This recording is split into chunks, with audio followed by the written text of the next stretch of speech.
Okay, Tony Stewart has joined us. Tony drives the number 14 Bass Pro Shops Mobile One Chevrolet for Stewart Haas Racing. And we appreciate Tony coming in. And Tony, you've had a good speed week so far. Your teams are running strong. All three of your cars are are performing well. I understand you got some news, exciting news on the sponsorship side. Yeah, I know what you mean. Wow. That you'd like to share with these fine folks. So go ahead. Yeah, we talked during the media tour about having 9 races left to sell, and we're proud to announce this week that we've got 3 of those sold to Rush Truck Centers. They're going to be on the car in Fontana, the Spring Martinsville, and Spring Richmond races, and we've had a relationship with them since 2010, but it's obviously growing, and grown to 3 primaries this year. Mobile One will be the B sponsor on the car for that race, or for all 3 of those races. So, we still have 6 races of inventory left, but we've got 3 of those committed to Rush Truck Centers now. Congratulations, and maybe just now talk a little bit about 48 hours away from the Daytona 500. I know a race you'd really like to win, and just talk about how your car is going and your thoughts about Sunday's race. It's kind of weird, on Friday to be sitting here and I won't see that car again till Sunday. So Right. We actually have run we're going to run the car till the 500, which the motor that was in the car today is the race engine.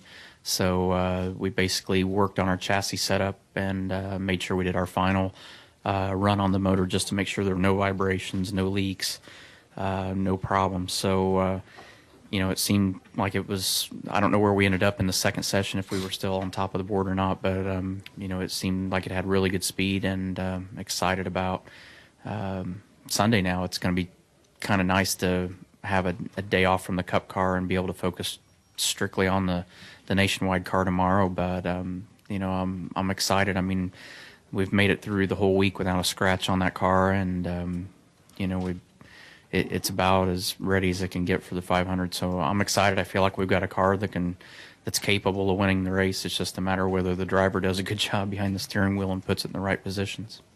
Good deal. We'll take some questions now for Tony. If you have a question for Tony Stewart, raise your hand. We'll bring you the wireless mic. Let's start right here with Alan.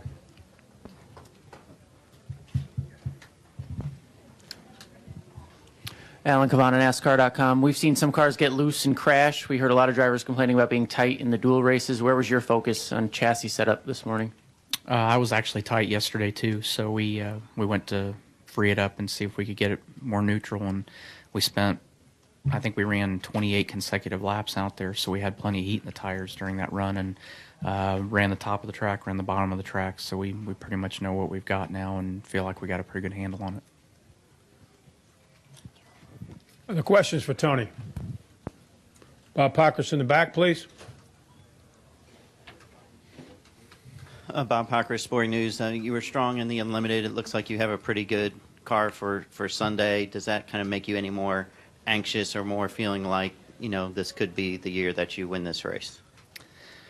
Well, even with the way the cars run all week, it's no guarantee. I mean, it's still a chess match. I mean, you still got to put yourself in the right positions and be there at the end.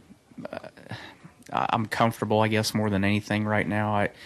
I feel good when I got out of the car today. I didn't feel like that we still have work to do to get the car balanced or to get speed out of the car. I feel like we've got both of those right now. So as far as the car's concerned, I'm really happy and content with it. Like I say, the weird thing is just knowing that, we do have practice tomorrow, and we won't run a lap in that car tomorrow. So, I guess I'm just calm at this point. It's just a matter of waiting until Sunday and going out and doing our job. Dwight's got one right here, George.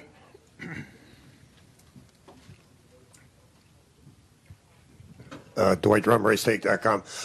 Tony, could you talk a little bit about, like this morning you were doing a charity thing with Daryl Gwynn, and you're giving your time. Could you talk, sometimes fans don't realize how you and your fellow drivers dedicate so much time and money to, to charitable events. Yeah, I mean, Daryl's done this twice a year for a long time now. I don't know how many years consecutive he's done it, but he's done it here in Homestead. And, you know, you'd never have a hard time getting drivers to go do it. I mean, all the drivers are supportive of charities like that. We're all very supportive of each other's charities as well. So, yeah, it's something you're pretty proud of when you come to this sport, is realizing how hectic all of our schedules are, but at the same time, how willing the drivers are to donate their time, the limited amount of free time that they do have, that they're willing to donate that to really good causes to help generate money. Raise your hand here, Carlos. We'll get you the mic.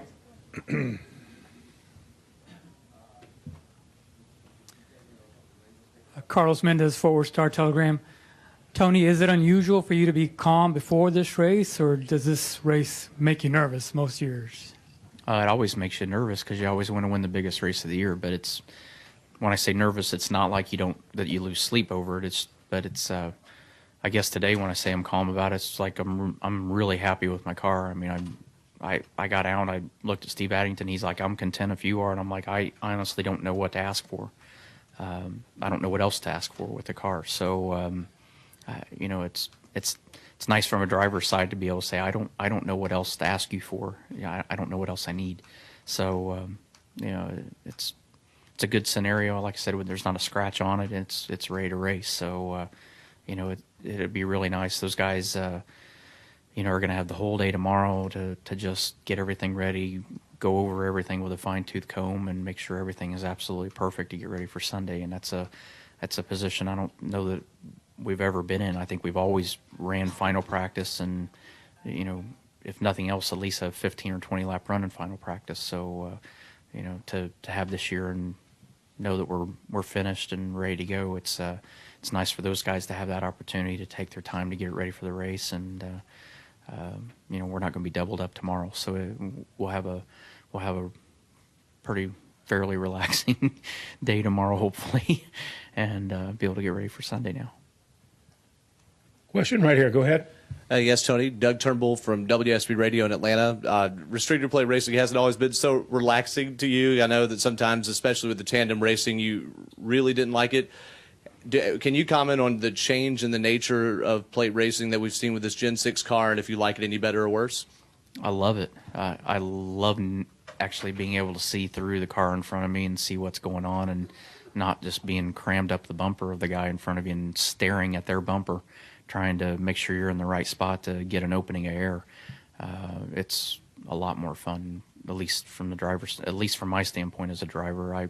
I like it a lot better than the tandem style that we had. It will not ever hurt my feelings if I never have to physically push another car again in the Cup Series the rest of my life. Back to Carlos. Go ahead. Excuse me. And then Bob. Hey, Tony, I know you didn't have the year last year you wanted to have, but has Danica's performance this week, your three cars, energized you a little bit more for this year? Well, I don't know that Daytona energizes you. It's once you go to 2 or 3 mile-and-a-halfs that you get excited about what you've got. Daytona's Daytona. It's kind of a separate entity than the rest of the season. But, you know, this week has been an awesome week. I mean, we didn't end up with the finish we wanted in the Unlimited the other night, but still had a strong run, showed strength in the race. Sunday was a dream for a car owner. I mean, to have your 3 cars in the top 5 spots on the grid, you know, and you know, Danica and I got through unscathed. Ryan had a problem yesterday.